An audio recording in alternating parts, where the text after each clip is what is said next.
우리나라와 터키는 왜 형제의 나라라고 칭할까요? 뜨거웠던 2002년 월드컵, 터키와 대한민국이 만난 3, 4위 결정전에서 대한민국 응원단은 아예 초대형 터키 국기를 내걸고 흔들었죠. 월드컵을 개최한 대한민국에서 상대편의 국기를, 그것도 엄청난 크기로 제작되어 흔들어주는 이 모습이 터키를 포함한 전 세계로 생중계되었고, 이 장면을 바라본 터키 국민들은 엄청난 감동을 받았다고 합니다. 비록 경기 자체는 대한민국이 2대3으로 패배하긴 했지만 경기가 끝난 뒤에도 터키 선수들과 어깨동무를 하고 관중석으로 인사를 하는 훈훈한 장면이 계속되었고, 경기장에 가득 찬 관중들은 진정한 스포츠 정신을 보여준 양국 선수들에게 박수갈채를 보내주며 화답했습니다. 터키의 11대 대통령인 압둘라 귤 대통령은 2010년에 있었던 이명박 대통령과의 정상회담 때, 지난 2002년 월드컵 3, 4위전 때 대한민국 국민들이 보여준 터키에 대한 응원과 지지를 아직도 잊지 못한다고 말한 바 있습니다. 그렇다면 생김새와 문화도 모두 다르고 심지어 광활한 아시아 대륙의 서쪽 끝과 동쪽 끝에 위치한 두 국가를 우리는 왜 형제의 나라라고 할까요?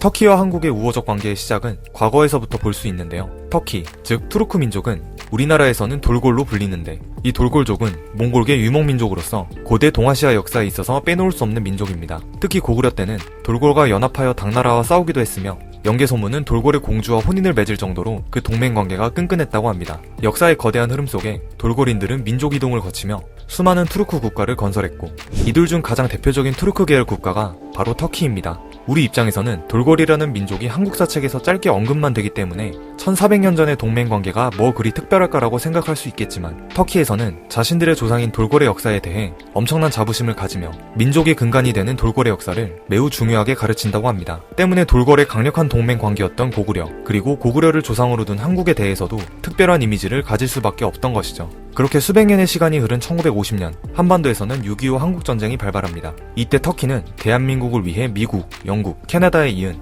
연합국에서 네 번째로 많은 15,000여 명의 병력을 파병하였습니다. 이 병력들은 대부분 터키 청년들로 구성되어 있으며, 이들은 6.25 전쟁사에 길이 남을 맹활약을 남깁니다. 비록 초반 군우리 전투에서는 중공군에게 포위당해 치욕스러운 패배를 경험하지만 터키군은 이를 바득바득 깔며 복수를 다짐하는데, 금양장리 전투에서 터키군은 착검한 채 중공군 진지를 향해 돌격해 2,000여 명의 중공군 사상자를 냅니다. 그에 반해 터키군은 100여 명 정도의 사상자만 내며 고지점령에 성공하죠. 전투 후 중공군 사망자 대부분이 개머리판에 의해 두개골이 박살난 흔적이 있었다고 합니다. 이 전투로 터키군은 군우리에서의 굴욕적인 패배를 완벽하게 회복했고, 이 공적을 인정받아 터키 1여단은 미 대통령 부대표창을 수여받습니다. 전투뿐만 아니라 이들은 전쟁으로 고아가 된 한국 아이들을 돌보고 교육했습니다. 터키군은 6.25 전쟁통의 부모를 잃고 역 주변을 배회하는 아이들을 데려와 부대에 천막을 치고 하나둘 돌보기 시작했습니다. 이후 인원이 30여 명으로 늘자 군인들은 인근 도축장 건물을 빌려 고아원으로 만들었습니다. 그리고 군인들은 자신들의 월급 중에서 5달러씩 모아서 그 돈으로 고아원의 운영비를 지원했다고 하죠. 20대 초반의 젊은 군인들은 전쟁을 겪은 가엾은 아이들과 함께 살아갔습니다. 기록에 따르면 앙카라 고아원은 1952년 당시 설립되었는데 부모를 잃은 640여 명의 아이들을 정상적으로 자랄 수 있도록 도왔습니다. 그리고 한국전쟁 휴전 이후에도 앙카라 학교에 대한 지원을 멈추지 않았죠. 2018년에는 전쟁 고아였던 김은자 씨와 터키 군인 슐레이만 씨의 실화를 다룬 영화 아일라가 대한민국과 터키에 동시 개봉되기도 했는데, 터키에서는 500만 관객을 동원하며 흥행에도 성공했다고 합니다. 물론 한국전쟁 때 터키군이 참전한 이유에 대해서는 단순히 형제국가라는 이유보다는 나토에 가입하기 위한 목적이 크기도 합니다. 2차 대전 이후 터키는 소련의 공산화의 위험으로부터 자유로울 수 없었습니다. 그리스를 제외한 동유럽 전 지역이 소련의 위성국가가 되어버렸고, 지리적으로 고립된 위치에 있던 터키는 반드시 북대서양 조약기구에 가입해 국가의 안전을 확보해야 하는 상황이었죠. 이러한 상황에서 한국전쟁이 터졌고, 터키는 미국을 수장으로 하는 연합군에 합류함으로써 이념적 선호를 보여주기 시작하였습니다. 그리고 한국전쟁 파병을 통해 발언권을 얻어낸 터키는 1952년 고대하던 나토 가입에 성공합니다. 순수하게 형제의 나라라고 생각해서 파병을 결정한 것은 아니지만, 그렇다고 해서 이름도 모를 약소국가인 대한민국을 위해 터키군이 목숨 걸고 치열하게 싸웠다는 것은 부정할 수 없는 사실이며, 이는 오늘날까지도 수많은 터키군 참전용사들을 통해 끊임없이 증언되고 있습니다. 대한민국과 터키의 우호적인 외교 관계는 오늘날까지도 계속 현재 진행형입니다.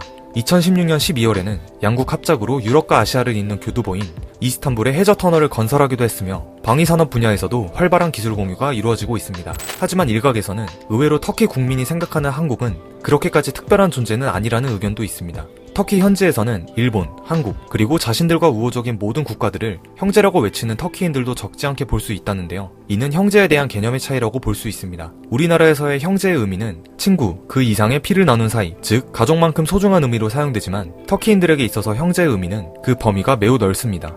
예로부터 터키인들이 살고 있던 아나톨리아 지역은 유럽과 아시아 지역을 잇는 관문에 위치하여 다양한 민족들이 왕래하는 곳인데요. 이러한 지리학적 특성으로 인해 터키인들은 외부인들에게 매우 개방적인 정서를 가지고 있다고 합니다.